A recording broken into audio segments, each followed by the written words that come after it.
I support accountability. I support accountability. I support accountability. Do you not want to answer my question? I support accountability. Okay, let me ask you this.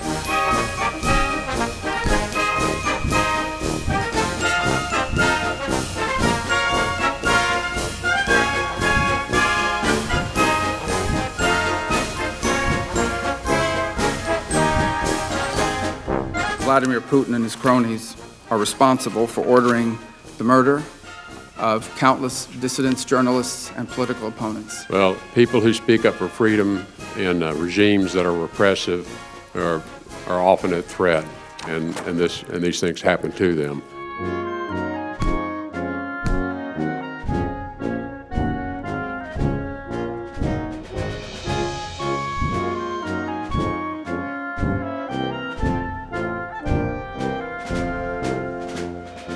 I don't think there's anything wrong with a beautiful woman in a bikini eating a burger and washing a Bentley or a pickup truck or being in a hot tub.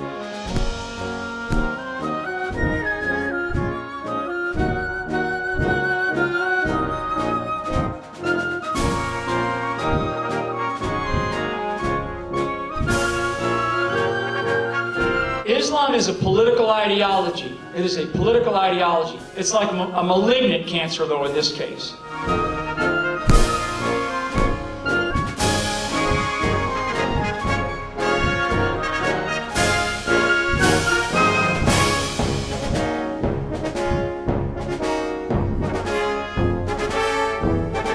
Did you propose to cut more than $1 trillion out of Medicaid over the next 10 years? You have the numbers before you.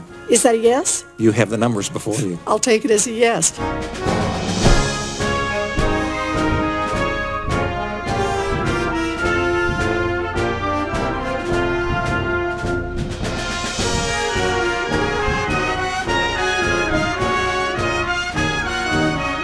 The real reason that women who have been sexually abused don't come forward to talk about their stories is precisely this, that all too often they are accused of being liars. Are you saying that these women are lying? It doesn't matter whether they're lying or not. What matters is that the train is going off the cliff.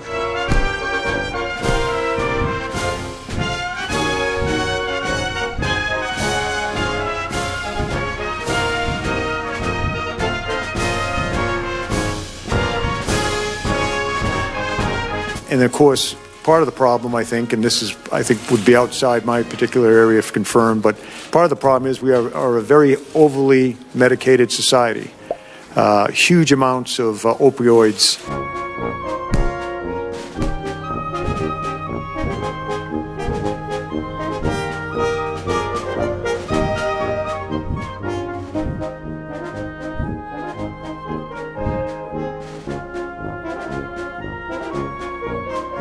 I think that we cannot afford trade that is inherently bad for American workers and for American businesses.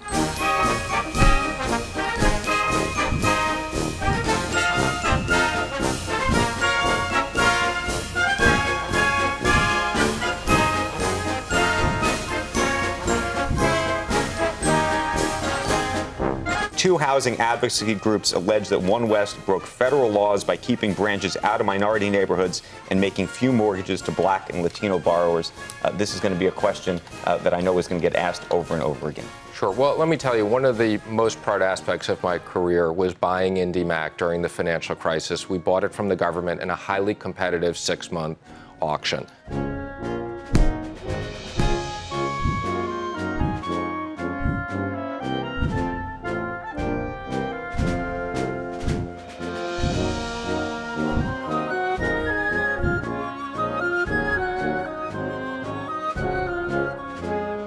Egypt, Syria, Iraq, Afghanistan, So you would Yemen. consider, and Mr. Trump would consider, banning immigration temporarily, completely from those countries? Not completely. I mean, you got diplomats and business people have been traveling for a long time, but tightening up that, pausing on the normal flow here.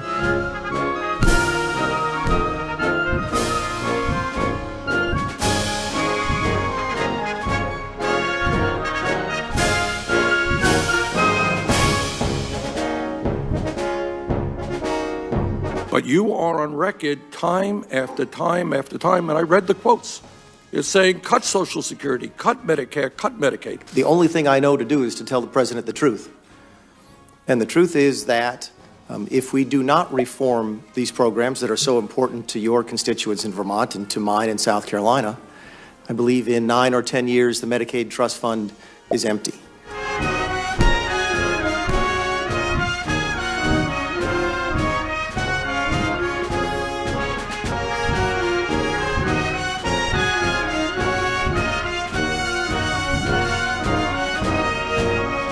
So my question to you is, will you vote for any UN resolution that commits U.S. soldiers to war that has not been authorized by Congress? As a member of the National Security Council, I would encourage them to make sure that they had these conversations with Congress.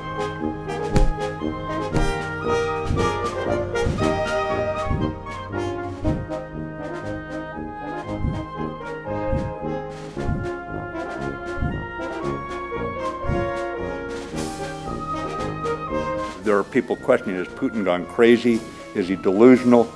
And I think that what we have to look at is that we have a Russia problem, not just a Putin problem. People say when Putin leaves, it'll all get better. I think that's a pipe dream.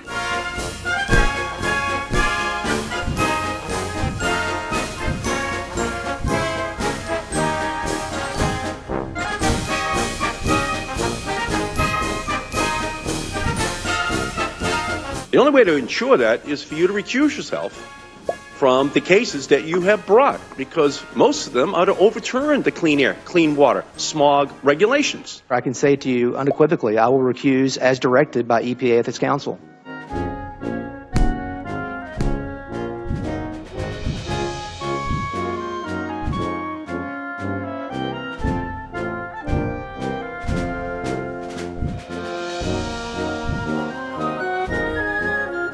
If climate change is already causing devastating problems, should we allow fossil fuel to be drilled on public lands? Again, we need an economy and jobs too.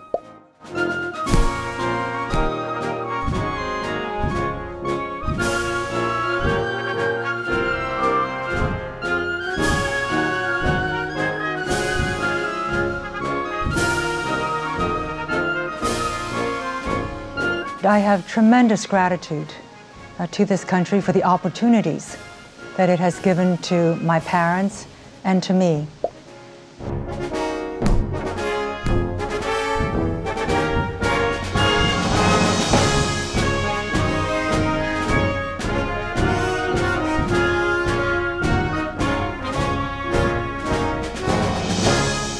The third agency of government, I would do away with the education, the commerce, and let's see, I can't. The third one I can't, sorry. Oops. Hey guys, thanks for watching that. Hey, did you know that monogamous sexual relationships are actually a recent development in human history? I know that's the sort of thing you typically hear from a 50-year-old guy with a ponytail who thinks all naked bodies are beautiful, but as someone who finds the naked human body gross and repellent in most of its forms, I'm here to tell you that science and sociology and history surrounding sex are actually really interesting, even to a person who's never been to an orgy. Anyways, that's not just a the more you know style public service announcement, it's what our live podcast is about this month. So Saturday, February 11th, 7 p.m., me, Michael Swaim, Teresa Lee are going to be talking to Dr. Christopher Ryan, who wrote a fascinating book about what sex was like a long, long time ago when humans were just starting to, you know. Tickets are $7. They usually sell it pretty quickly, so click on the link somewhere on your screen now if that sounds interesting to you.